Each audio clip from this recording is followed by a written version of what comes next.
누가복음 2장 41절부터 52절까지 보겠습니다. 저부터 읽겠습니다. 예수의 부모는 해마다 6월절에 예루살렘으로 갔다.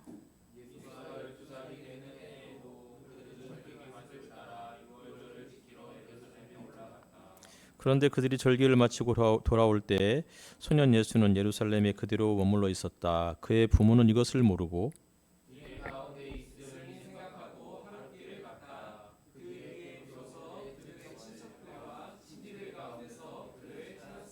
찾지 못하여 예루살렘으로 되돌아가서 찾아다녔다.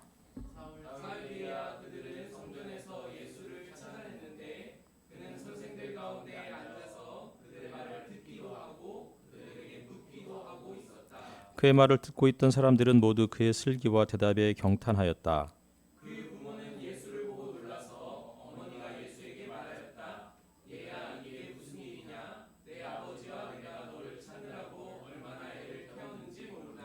예수가 부모에게 말하였다. 어찌하여 나를 찾으셨습니까? 내가 내 아버지의 집에 있어야 할 줄을 알지 못하셨습니까?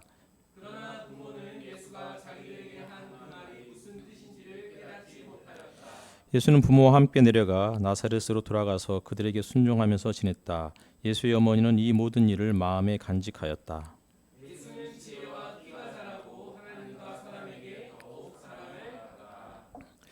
아멘. 오늘은 형제들만, 우리 온유도 있으니까 좀 그렇지만 어떤 성인 중에서는 형제들만 같이 모여서 예배를 드리게 되니까 굉장히 뭔가 좀 어색한 그런 분위기가 아닐까라는 생각도 들었습니다. 기나긴 추석 연휴를 이렇게 마쳤습니다. 잘 보내셨는지 보겠습니다. 저는 어제 목회 칼럼에도 썼듯이 이번 추석 연휴를 정말 버라이어티하게 정신없이 이렇게 보냈습니다. 저희 집 아이들은 10월 2일부터 재량 휴일에 들어가서 어쨌든 그날부터 뭐 하임이 생일이었고, 그리고 다음 날은 또 비가 오는 중에 또 갑천 호수공원에 또 가기도 했고, 또 5일 6일은 서울 처가에도 다녀오고, 또 처가에 간 사이에 또 하라하고 같이 용산 IMAX에서 그 원 배틀 애프터 나더라는 일명 PTA라고 하죠. 폴 토마스 앤더슨의 이 영화를 보러 다녀오기도 하고, 또 7, 8일은 담양 1박 2일 또 여행 가고, 그리고 또 9일은 아이들 데리고 손인산 테마파크에 갔고, 이렇게 정신없이 보냈더니 하여튼 몸이 막 다 피곤하고 많이 지쳤던 그런 시간들이기도 했었습니다.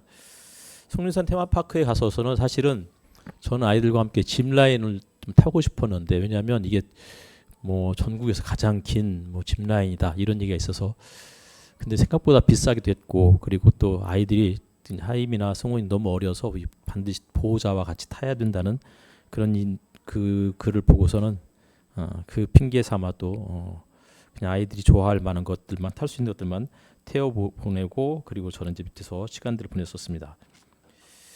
이번 추석이 뭐 거의 2주에 가까웠기 때문에 좀 책들을 여러 권 읽어야 되겠다 하고 마음을 먹고서 책을 미리부터 주문해서 준비해 놓고 있었죠.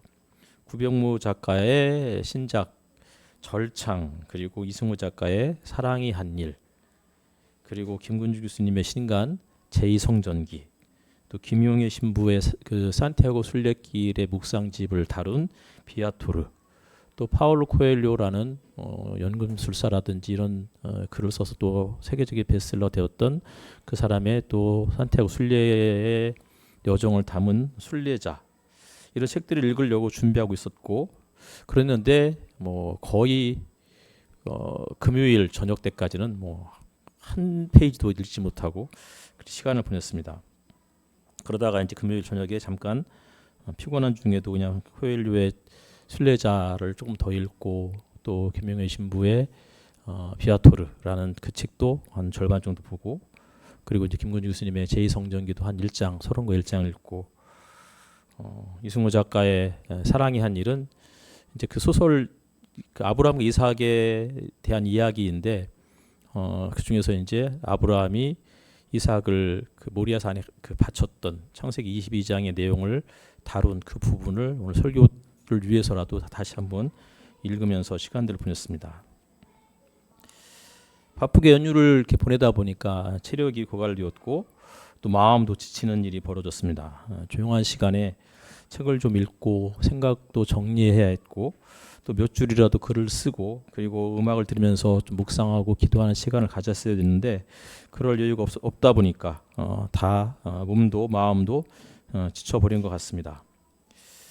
영적 고갈 상태에 이르렀다라고 생각을 했고 그래서 AI에게 영적 고갈 상태의 증상을 한번 물어보았습니다. 그랬더니 총 3가지로 이야기해 주었습니다. 첫 번째, 영적인 무력감과 단절감. 영적 활동의 즐거움 상실 이전에 기쁨을 주었던 기도, 명상, 예배, 봉사 등 영적인 활동에 대한 흥미와 의욕이 사라지고 의무감이나 부담감으로 느껴진다. 영적인 단절로 인해서 자신이 신과 혹은 고차원적인 자아와 단절되었다라는 그런 감정을 느끼고 영적인 진보가 없다고 생각하면서 자기 자신에 대한 혹은 자신이 갖고 있는 신앙에 대한 회의감 혹은 냉소적인 태도를 갖는다.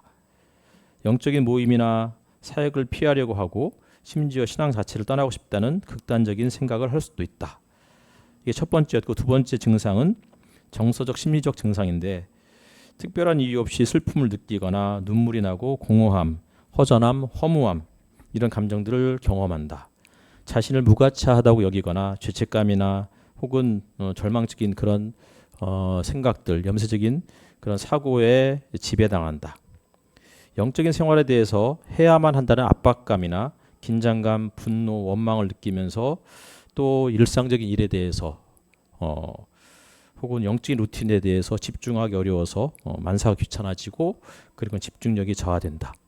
세 번째 증상은 신체적 증상인데 충분한 휴식 후에도 회복되지 않은 지속적이고 극심한 피로감을 느낀다. 두통이나 근육통, 편두통, 면역력 저하로 인한 잔병 치레가 늘어난다.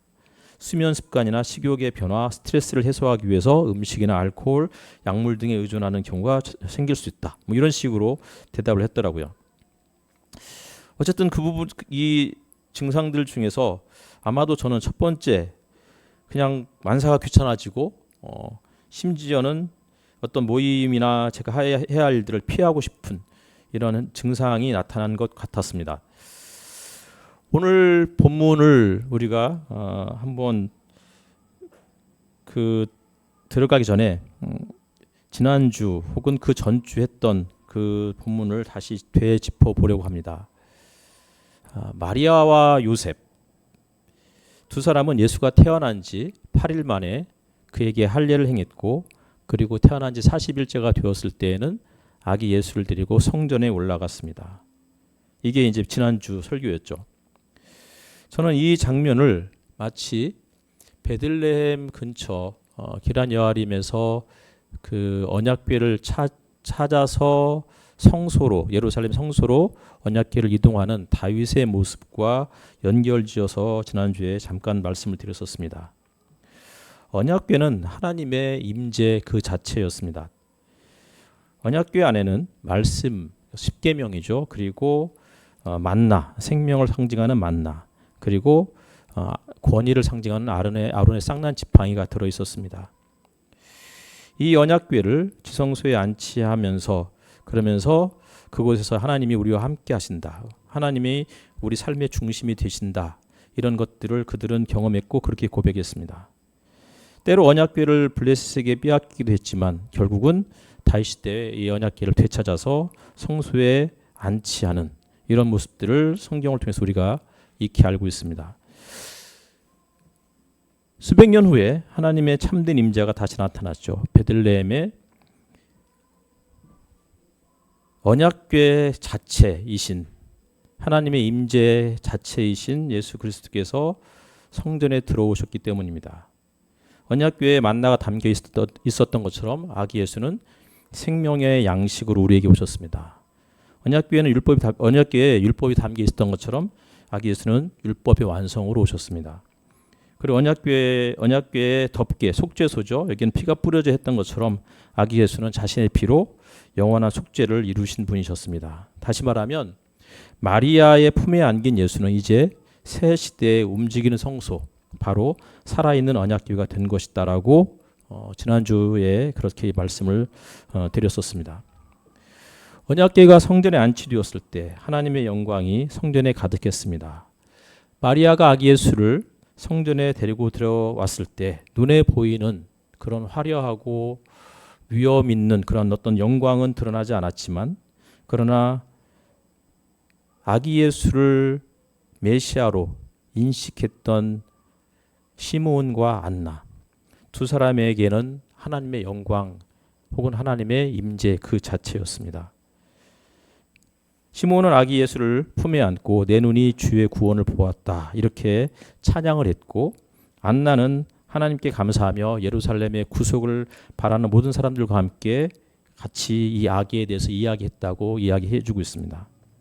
하나님의 참된 영광, 그 예수께서 성전에 들어오셨고, 성전 건물은 그러자 건물이 중요한 것이 아니고 예수님 자체가 중요했고, 그것을 알아본 영적인 눈을 뜬 두 사람에 의해서 찬양과 감사 이런 것들이 울려 퍼졌습니다. 그리고 그 전에는 가브리엘이 마리아를 찾아와서 은혜를 입은 자야라고 그렇게 이야기했었습니다. 창세기 6장 8절에 노아를 하나님께 은혜를 입은 자라고 그렇게 기록했는데, 노아는 당대의 모든 사람들이 타락해서 하나님의 심판이 예정된 상황에서도 하나님의 은혜를 입고, 모든 사람들이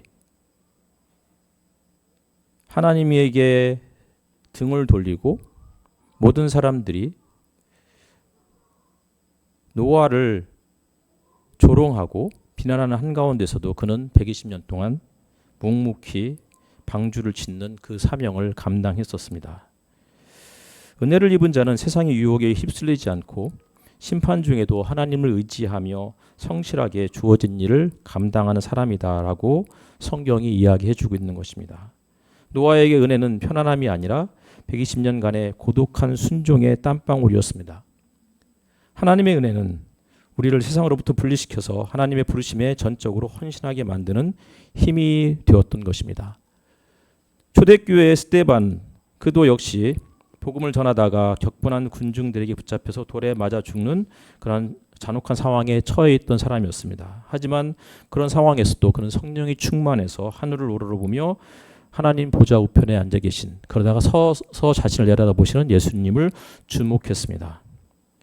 자신을 향해 돌이 날아오는 극한의 고통 속에서도 스데반은 세상을 넘어 하늘 보좌를 바라보았던 것입니다. 그는 죽어가는 순간에도 예수님을 따라서 자신을 해치는 자들을 위해 주여 이 사람들의 죄를 용서해달라고 그렇게 기도했습니다. 은혜를 입은 자는 가장 고통스러운 순간에도 원망과 절망 대신 예수 그리스도의 임재를 보고 용서와 사랑을 실천하는 그러한 삶을 살아가는 자였던 것이었습니다.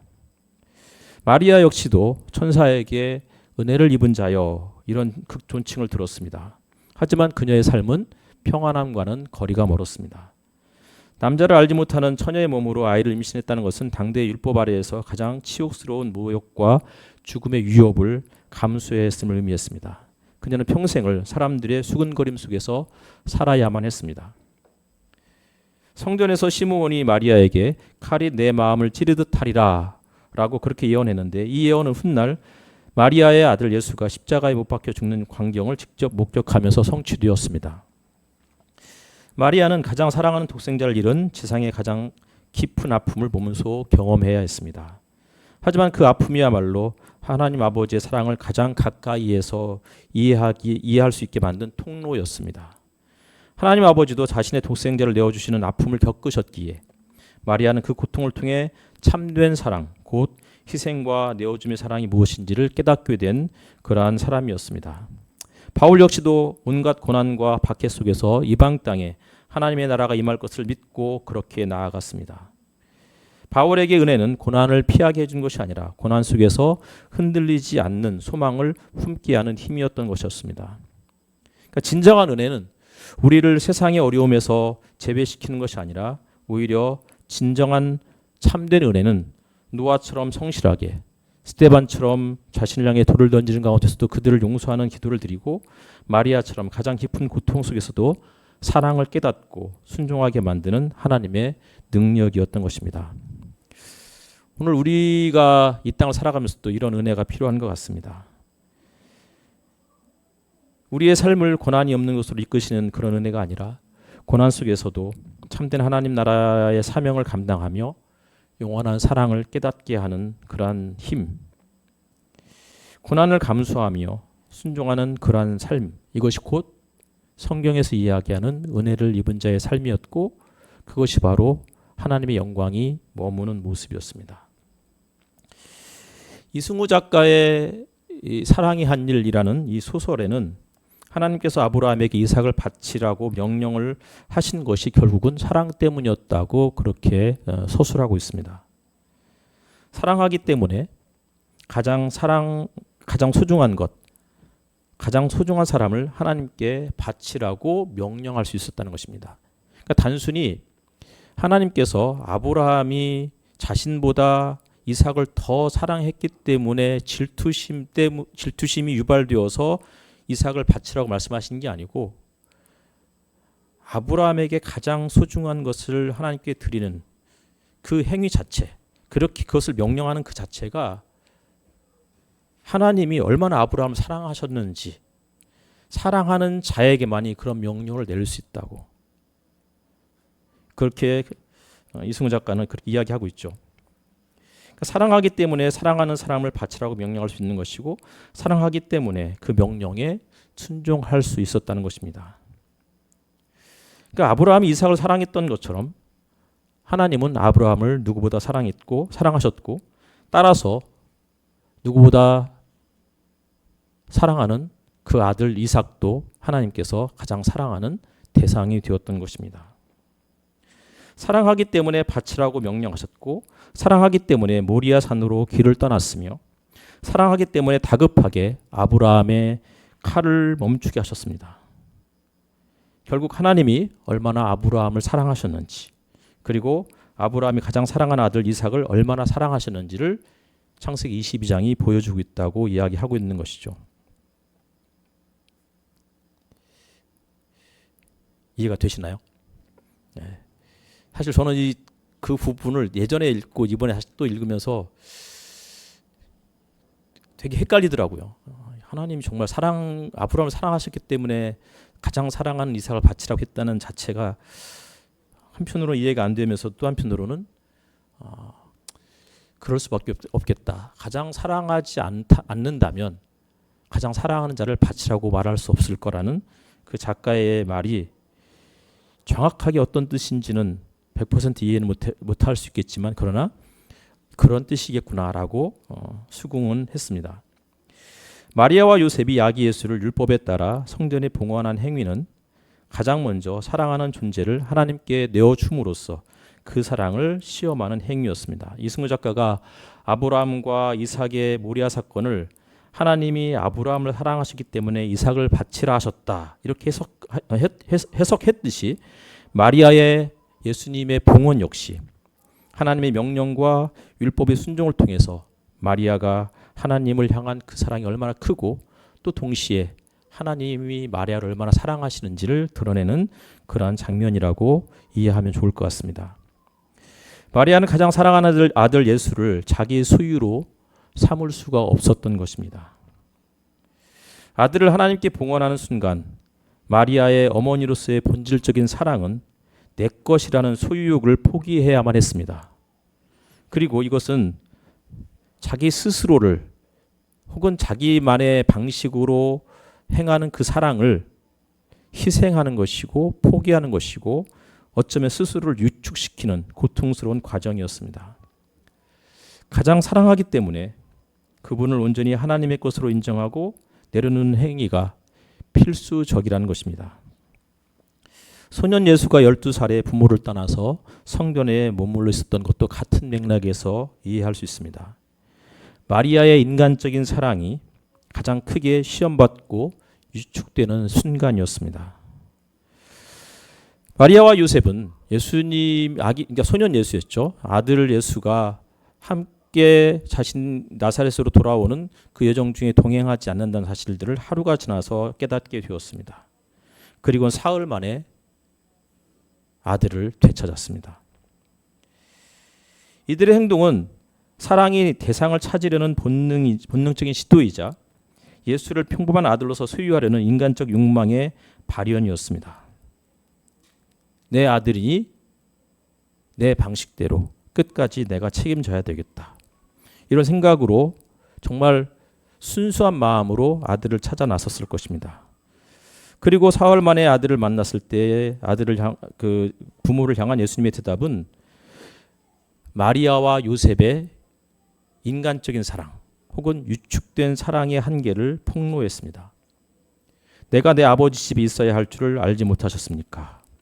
이 말은 예수님이 이미 지상의 부모의 소유가 아니라 이제는 하늘 아버지의 품에 안겨야 할 그런 나이. 다시 말하면 지상의 부모인 마리아와 요셉을 떠나서 점차적으로 하나님의 뜻에 순종하며 살아가는 독립적인 주체의 길을 이제 시작했다라는 선언으로 이해를 해도 되지 않을까. 그러니까 너희가 혹은 부모님이 나를 찾으려는 인간적인 사랑은 이제 그만두십시오. 이제 저는 12살이고 다시 말하면 이제 본격적으로 하나님의 사명을 감당해야 할 그런 성인의 나이에 접어들었습니다. 이런 무언의 요구였습니다. 마리아는 아들을 세상의 아들로서 소유하려는 사람이 아들을 세상의 아들로서 소유하려는 사랑이 아들을 구원자로서 놓아주어야 하는 신적 사랑 앞에서 위축되고 깨지는 경험을 한 것입니다. 사랑이 너무 컸기에 그 사랑의 대상을 언제나 자기 안에 가두어 두고 싶었지만 가두어 둘 수 없다는 사실들을 본격적으로 이 순간 이후부터 깨달았을 것입니다. 이승우 작가의 관점에서 마리아의 삶은 가장 사랑하는 아들을 내어줌으로써 비로소 그 사랑이 완성되는구나. 이러한 이야기입니다. 마리아는 아들을 잃을까 두려워서 찾았습니다.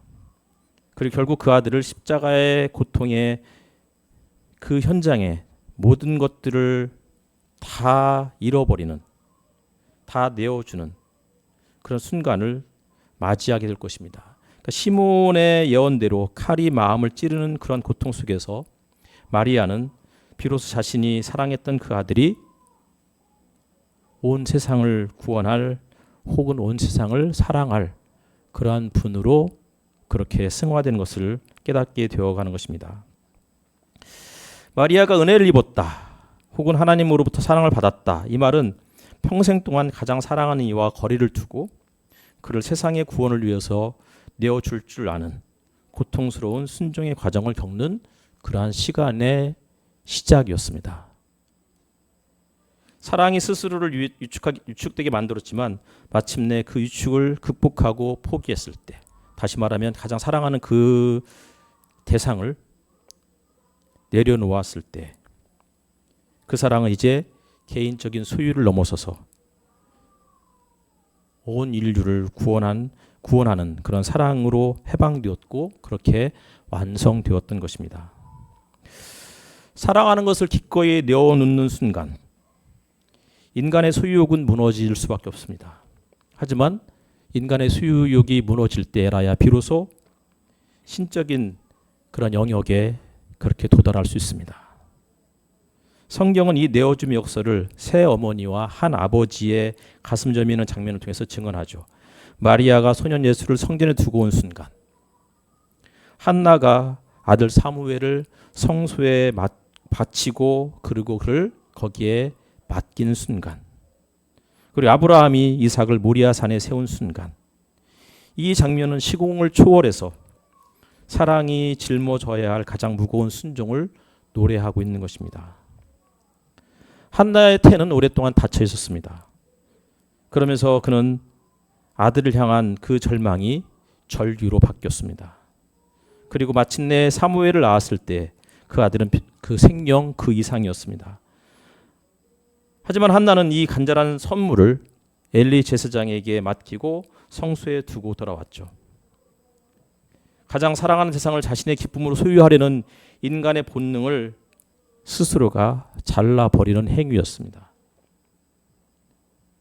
한나는 사무엘을 자기 아들로 키우는 대신 하나님의 사람으로 세우기 위해서 기꺼이 자신과의 관계를 끊어버렸습니다. 그녀의 눈물 어린 발걸음은 진정한 그 사랑은 붙잡는 것이 아니라 풀어주는 것이고 내어주는 것이었구나. 이러한 믿음의 고백이었습니다.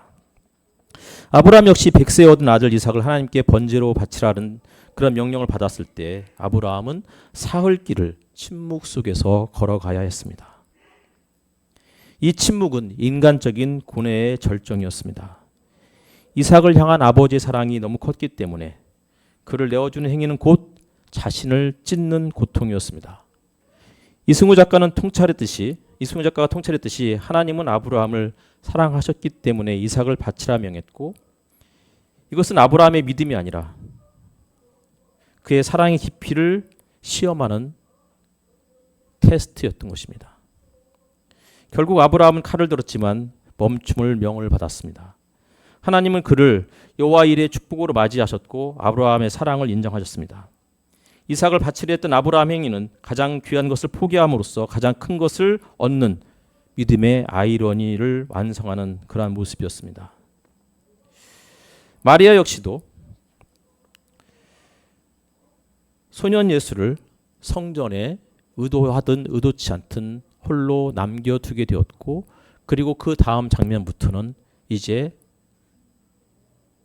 성인 예수는 마리아와 완전히 독립한 채 자신의 공생애를 시작했고 그리고 그러다가 십자가에서 생을 마감하게 되었습니다. 내가 내 아버지 집에 있어야 할 줄을 알지 못하셨습니까? 이것은 마리아를 향한 신적인 통보였습니다. 마리아의 어머니로서의 인간적인 사랑의 끈을 잘라내는 날카로운 질문이기도 했습니다. 마리아는 아들을 낳았고 길러온 육적인 어머니였지만 이제 예수는 그녀의 소유를 넘어서서 세상에서 자신의 독자적인 길을 걸어가야 하는 하나님 아버지의 사명에 순종해야 하는 그런 존재로 이제 발돋움하기 시작한 것입니다. 마리아의 당혹스러움과 사흘간의 그 아들을 향한 그 찾음은 사랑하는 이를 놓치고 싶지 않은 인간의 절박함이었습니다. 누구나 마찬가지겠죠. 그러나 예수님의 대답은 마리아의 사랑을 개인적 소유의 사랑에서 신적인 사명으로 우리의 시선을 돌리게 만들었습니다. 우리의 삶에 가장 소중한 것을 내어주는 순간이 우리에게 찾아올 때가 있습니다.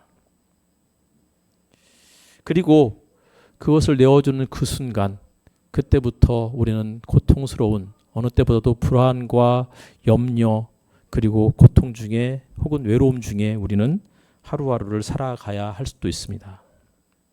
하지만 그 순간이 우리 자신에게도 하나님께 은혜를 입는 순간이고 그 순간이 우리의 품을 떠나는 가장 소중한 사랑하는 사람에게도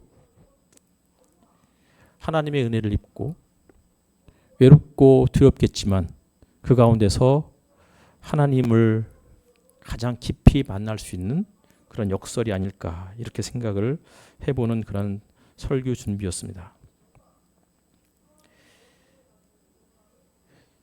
에리 프롬이 소유냐 존재냐 그 책에서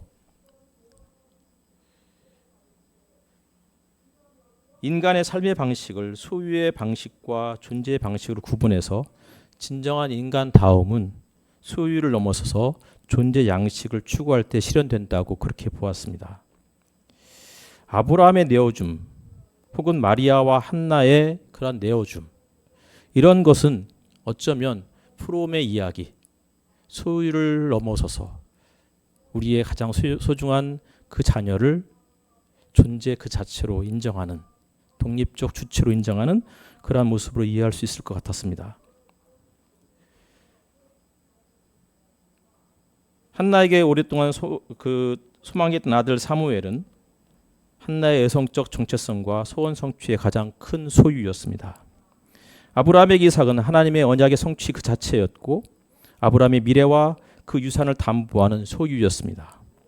마리아에게 예수는 그녀의 순교를 희생함이 얻은 은혜 받은 자의 표지이자 가장 소중하고 위대한 신적인 소유물이었습니다. 그들은 모두가 아들을 붙잡아두려고 했던 그러한 인간적인 마음을 가지고 있었습니다. 하지만 그곳으로부터 이제 점차적으로 하나님께 맡겨야 하는 순간이 찾아왔고 그 순간이 가장 두렵고 가장 어쩌면 외로운 그런 순간이었지만 그 순간 속에서 자녀를 내어놓는 부모나 그리고 부모의 품을 떠나는 자녀 역시 다 소유가 아니라 존재 그 자체로 인정받고 그러면서 하나님 앞에 홀로 단독자로 서가게 되는 그런 어떤 과정들을 경험했을 것입니다. 마리아가 성전에서 예수를 찾았을 때 예수님은 내 아버지의 집이다 라고 그렇게 이야기하면서 자신의 존재 근거를 그렇게 선언했습니다. 내 아버지의 집, 이것은 내 아버지와 내가 너를 얼마나 찾아다니는지 애타게 찾아다니는지 모르겠느냐라는 그 마리아의 질문에 예수님은 내 아버지의 집이다 이렇게 대답을 했죠. 다시 말하면 내 아버지는 요셉이기도 하지만 또 동시에 이제는 요셉만의 소유가 아닌 하나님의 소유이기도 하다고. 이제는 그동안 부모의 돌봄을 받으면서 성장해 왔지만 이제부터는 하나님 앞에서 나의 소명을 발견하는 순리의 여정을 떠나야 되는 그런 시기가 찾아왔다고 이야기하고 있는 것이죠. 마리아의 어머니로서의 소유권을 부정하고 예수를 오직 하나님의 뜻에 의해서만 정의되는 독립적인 존재로 자리매김하게 하는 그런 고백이었습니다. 마리아가 예수를 두고 오지 않고 늘 자기 옆에 꼭꼭 끼고 다녔을 수도 있습니다. 혹은 성전에 두고 왔지만 그를 찾아 나서지 않았을 수도 있습니다. 하지만 어떤 모습이든 늘 끼고 살든 성전에 두고 온 뒤 찾지 않든 이것은 인간적 소유의 실패가 되고 말 것입니다. 왜냐하면 가장 소중한 것은 늘 우리 품에 안겨 있을 때가 아니라 가장 소중한 것이 스스로가 자율적으로 독립적으로 순리 여정을 떠날 때 경험할 수 있는 것이기 때문이죠. 에리 프롬에게 있어서 진정한 사랑은 타인을 소유하려 들지 않고 그가 온전히 자신의 잠재력을 실현하도록 돕는 능동적인 관심이었습니다. 아브라함, 한나, 마리아 이 사람들의 이야기는 가장 큰 사랑을 실현하기 위해서는 가장 큰 소유물을 놓아줘야 한다는 역설을 보여주고 있는 것입니다. 진정한 은혜는 우리가 무언가를 소유하게 하는 것이 아니라 가장 깊은 곳에 소유욕을 깨트려서 우리를 온전한 존재로 내세우는 하나님의 활동이다라고 프롬의 관점을 통해서 우리가 이렇게 이 이야기들을 해석할 수 있는 것입니다. 누가복음 2장 48절에서 마리아가 성전에 남은 소년 예수를 발견하고 얘야 이게 무슨 일이냐?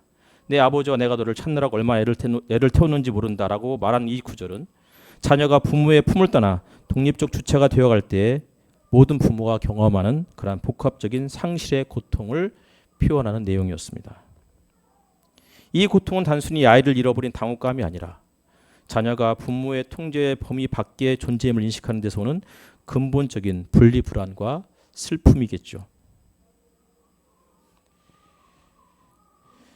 마리아가 사흘 동안 예수를 찾은 행위는 부모 자녀 관계의 종말을 예고하는 서사적 장치일 것입니다. 부모는 자녀를 잃어버렸다는 생각을 하면서 사실은 자녀가 이제 내 품을 떠나서 독립적인 주체로 성장한 성인이 되어가는구나 라는 것을 인정할 수밖에 없는 현실을 맞닥뜨리는 것이었습니다. 내 아버지 집에 내가 있어야 할 줄 알지 못하셨습니까? 이 말은 부모에게 던지는 경계의 선언이었습니다. 그리고 이제는 자녀는 그 자체로 하나님의 소유이고 때로는 좌충우돌하고 때로는 시행착오를 겪더라도 그것을 멀찍이서 바라보면서 스스로가 자신을 찾아가도록 그렇게 기다려주고 지켜봐주는 그러한 모습을 이제는 살아가야 할 것입니다. 부모에게 자녀는 존재의 이유이고 가장 살아갈 이유일 뿐만 아니라 가장 큰 아픔이기도 합니다.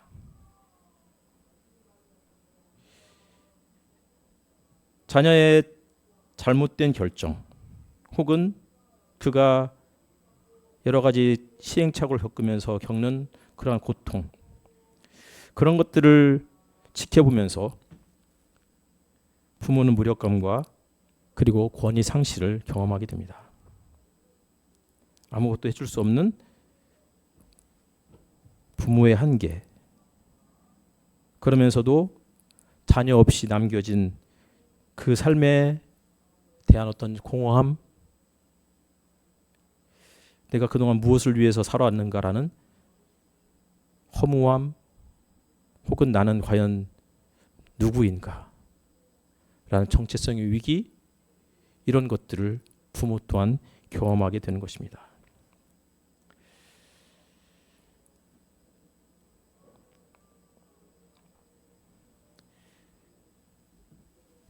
부모에게 자녀를 내어주는 이 행위는 이제 부모는 양육자의 위치에서 이제는 양육자를 벗어나서 자녀를 위해서 기도하고 지지해주는 지지자의 자리로 옮겨가는 시점이 되는 것입니다. 그리고 또한 관찰자에 불과하구나.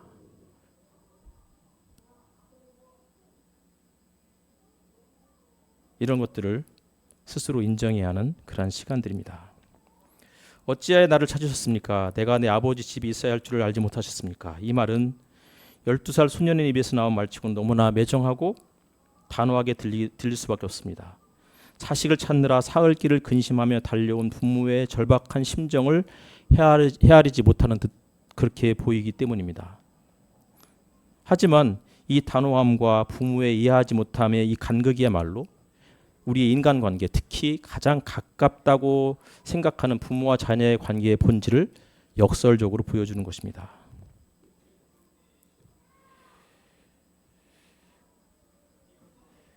자녀가 부모에게 완전히 설명할 수 없는 자신만의 소명 혹은 존재 이유를 선언할 때 부모는 어쩔 수 없이 배제됩니다. 그리고 내가 너를 어떻게 키웠는데 이렇게 생각하는 그 순간이지만 이해받지 못하는 그 고통을 느끼면서 그러면서도 마음속에 이 사실을 계속 두고두고 간직하고 되새기게 됩니다. 마리아와 요셉의 이 근심은 바로 이해할 수 없음에서 비롯된 고통이었지만 그러나 이해할 수 없기 때문에 포기하는 것이 아니라 이해할 수 없음에도 불구하고 가슴 깊이 간직하며 되새기는 그러한 묵상의 시간, 되새김의 시간인 것입니다. 예수는 자신의 신적 소명을 굳건히 선언했음에도 불구하고 그러나 인간적인 관계를 단절하지 않았습니다.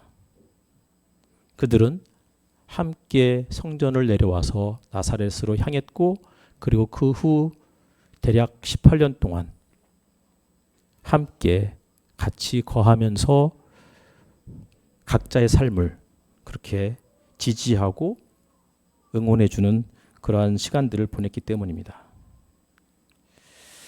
이제 좀 정리하겠습니다.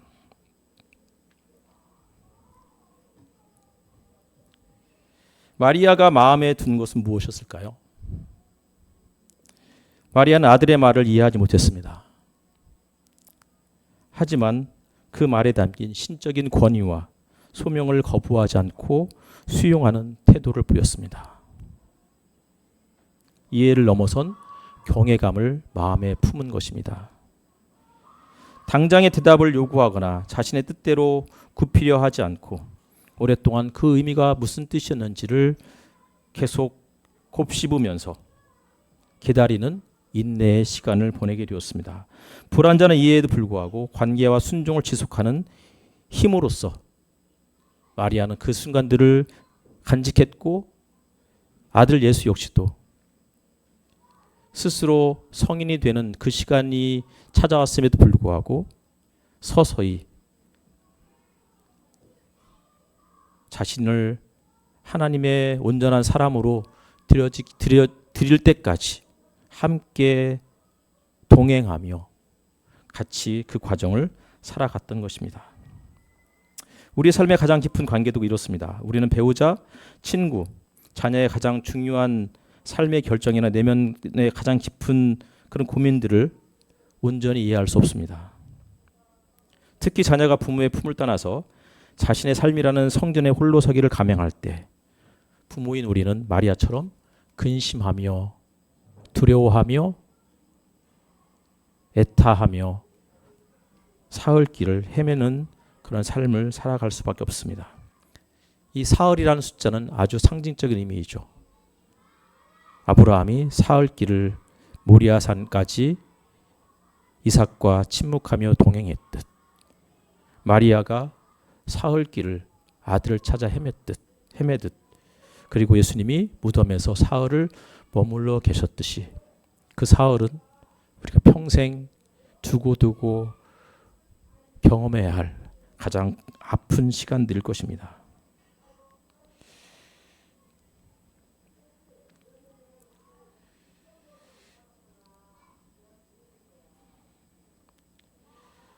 마리아가 성전에서 아들을 찾아냈을 때 느꼈던 사흘간의 근심, 자녀가 부모의 통제와 이해의 영역을 벗어났음을 깨닫는 상실감이었지만 그러나 이제 자녀는 감당하기 어려운 과제와 씨름하면서 홀로 그 고독을 짊어져야 했습니다.